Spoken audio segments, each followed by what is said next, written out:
5 kilo চাল পাওয়ার জন্য শুধুমাত্র ভোট দিতে হবে।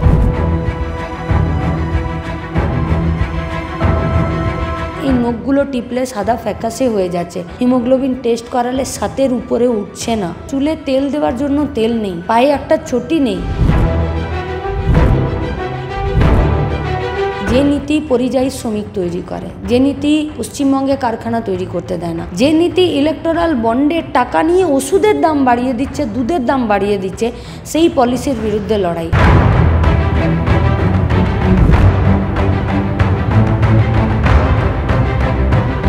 একা একা ঘুরছেন, আশেপাশে যাদের মুখগুলো দেখতে পেতাম তাদের নাকি এখন অ্যাড্রেস জেলখানা। রাজনীতিটা সহজ নয়, ধোঁয়াতে উড়ে যাবে।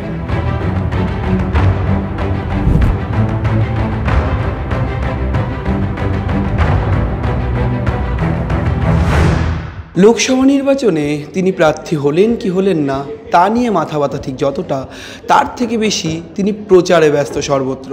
রাজ্যের বিভিন্ন আসনে বিভিন্ন প্রার্থীর হয়ে প্রচার করছেন তিনি, অত্যন্ত ব্যস্ত। শত ব্যস্ততার মধ্যে আজ আমাদের মুখোমুখি রয়েছেন বামফ্রন্টের নেত্রী, ঠিক বলবো না, তাকে যুবনেত্রী বলা হয়, মীনাক্ষী মুখোপাধ্যায়। মীনাক্ষী, সংবাদ প্রতিদিন ডিজিটালে আপনাকে স্বাগত, শুভেচ্ছা। প্রথম প্রশ্ন, আপনি প্রার্থী হলেন না নাকি আপনাকে টিকিট দিল না দল? কে বললো আমি প্রার্থী নই?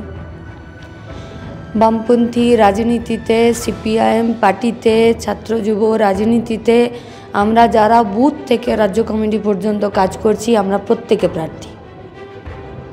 জেতাটা আমার, বাঁচাটা আমার। দেশ বাঁচলে আমি বাঁচবো, আমি বাঁচলে দেশ বাঁচবে। ফলে ভোট আমি আমাকে দেবো, তাই আমি লাল ঝান্ডাকে ভোট দেবো। কঠিন আসন নন্দীগ্রাম আসনে আপনি লড়েছেন, তারপরে এবার বিভিন্ন আসন নিয়ে বারবার প্রশ্ন উঠছিল, ডায়মন্ড হারবার আসন, তমলুক আসন, কোনো আসনে লড়লেন না? মানে আপনি দলকে বললেন না যে আপনি লড়তে চান, নাকি দলের বিভিন্ন প্রার্থীদের হয়ে প্রচার করার জন্যই মূলত আপনি প্রার্থী হলেন না এবার? প্রচার তো আমরা সারা বছর করছি, চেতনা গড়ে তোলার জন্য, কাজ পাবার জন্য, দুর্নীতি বন্ধ করার জন্য লড়ছি বলেই তো আমাদের কমরেডরা আক্রান্ত হচ্ছেন, লড়ছি বলেই তো আমাদের কমরেডরা জেল খাটছেন, লড়ছি বলেই তো আমরা প্রার্থী। আমার যে বুথ কমিটির, আমার যে ইউনিট কমিটির যে কমিটি সদস্যটা এখনও বুথে পড়ে আছে, দাঁতে দাঁত চিপে লড়ছে, সে প্রার্থী নয়, সে তো প্রার্থী জেতার জন্যে, মানুষের বাঁচার জন্য যে প্রার্থী, সেই প্রার্থী আমরা প্রত্যেকে। যারা ভোটে দাঁড়িয়েছেন তারাও, যারা দাঁড়াননি তারাও। আপনার যারা সমালোচক, বিরোধীরা রাজনৈতিকভাবে সমালোচক, তারাও বলেন, দাবি করেন যে আপনার মধ্যে নাকি মমতা বন্দ্যোপাধ্যায়ের একটা আমেজ থাকে, মমতা বন্দ্যোপাধ্যায় ঠিক যেমনভাবে লড়াই করতে সে আগুন ঝরে মীনাক্ষীর। আপনি কি মনে করেন যে আপনার মধ্যে মমতা বন্দ্যোপাধ্যায়ের যে প্রভাব সেটা কোনোভাবে রয়েছে? ইলা মিত্র, কনক মুখার্জি, গীতা মুখার্জি, প্রতিভা, অরুণা আসফ আলী, সুভাষিনী আলী, লক্ষ্মী সাইগল, কিছু দেখতে পাচ্ছেন না? স্মৃতিটা এত ছোট কেন? আরেকটু পিছনে যেতে হবে। আমার মধ্যে কারো ছাপ নেই, কারো মধ্যে আমার কোনো ছাপ নেই।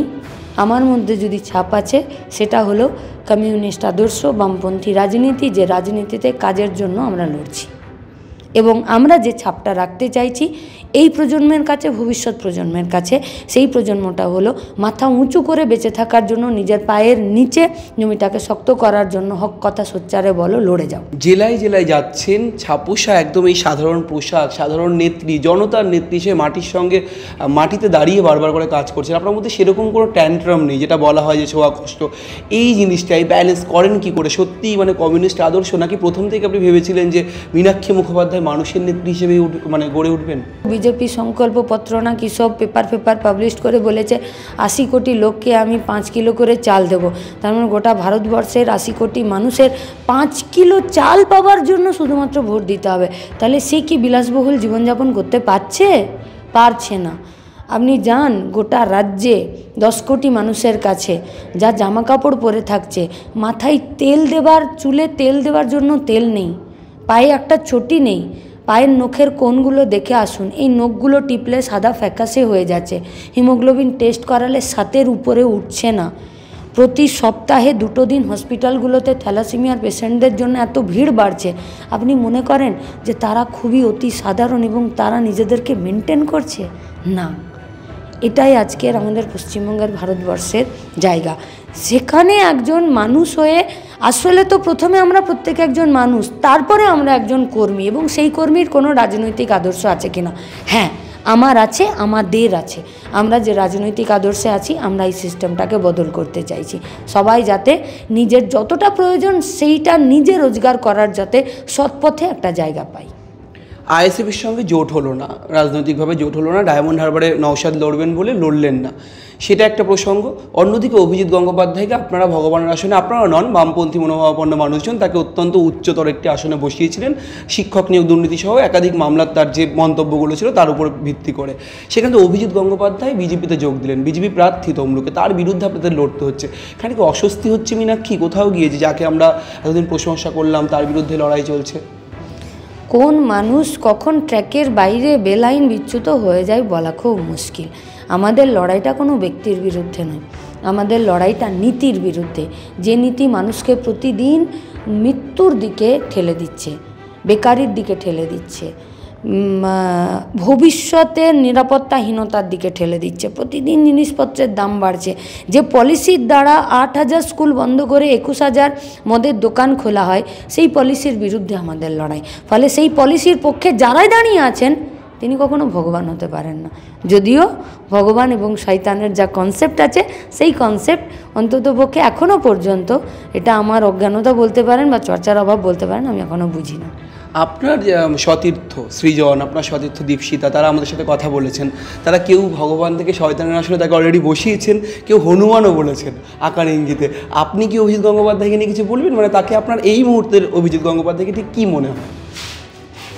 গোটা পশ্চিমবঙ্গের মানুষ ভবিষ্যতে যারাই মানুষের বিরুদ্ধে তৃণমূল বিজেপির স্ট্যাম্প গায়ে লাগিয়ে মানুষের মরণকে কনফার্ম করার জন্য লড়ছেন রাজনীতির মাটিতে, এ গোটা পশ্চিমবঙ্গের মানুষ তাদেরকে নিয়ে একদিন খুব কঠিন এবং চরম কথা বলবে।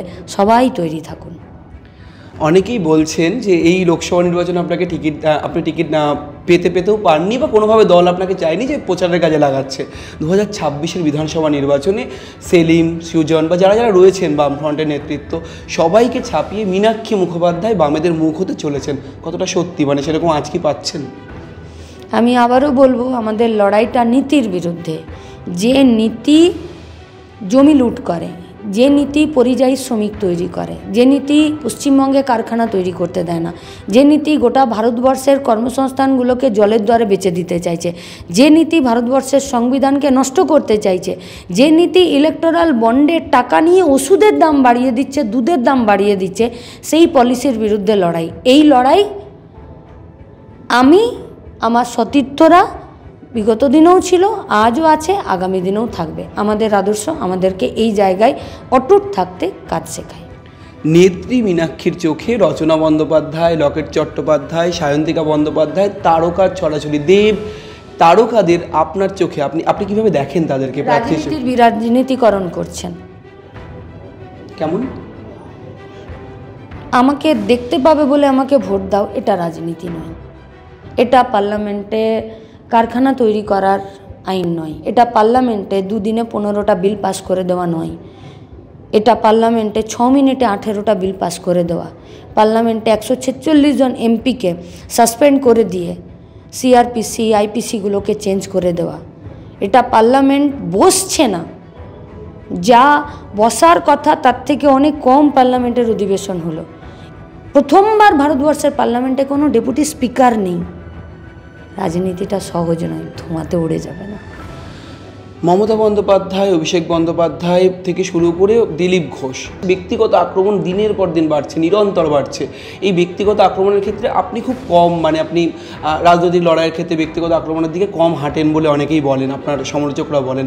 কি মনে হয়, সত্যিই কি রাজনীতিটা ঘুরে ফিরে সেই ব্যক্তিগত উৎসাহ, ব্যক্তিগত আক্রমণের দিকেই চলে যাচ্ছে? যারা ব্যক্তিগত আক্রমণ করছেন, আসলে তাদের রুটি রুজির প্রশ্নে কোনো কথা নেই, ফেল করে গেছেন, ভবিষ্যতের কোনো প্ল্যানিং নেই, তাই তারা ব্যক্তি আক্রমণ করছেন। ভয় পায় মীনাক্ষী? এত লড়াই করছেন, ভয় পান? কাকে? মানে প্রতিষ্ঠানকে, সরকারকে? লড়াই করছেন, মার খাওয়া, খুন হওয়া। রাজনীতি আদর্শ আমাদেরকে ভয় পেতে শেখায় না। কিন্তু অনেকেই তো বলেন আপনারাও সন্ত্রাস করেছেন, লাল সন্ত্রাস চলেছে দিনের পর দিন। কেউ শাস্তি পেল না গো। আমরা চাইছি যারাই সন্ত্রাস করছে, যারাই অন্যায় করছে বা করেছে, শাস্তি পাক। শাস্তি পেল না। কিন্তু দিদিমণি রাজ্যের মুখ্যমন্ত্রী তিনি একা একা ঘুরছেন, আশেপাশে যাদের মুখগুলো দেখতে পেতাম তাদের নাকি এখন অ্যাড্রেস জেলখানা। মানে মন্ত্রীদের কথা বলছেন?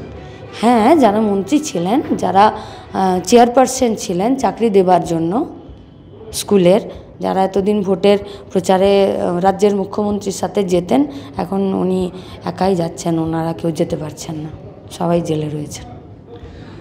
আমাদের সঙ্গে ছিলেন মীনাক্ষী মুখোপাধ্যায়, তিনি কিন্তু জানিয়ে দিলেন যে ভয় তো নয়ই, রাজ্য জুড়ে সিপিএম প্রার্থী অর্থাৎ বাম প্রার্থীদের হয়ে প্রচার করলে তার কি ইস্যু হবে।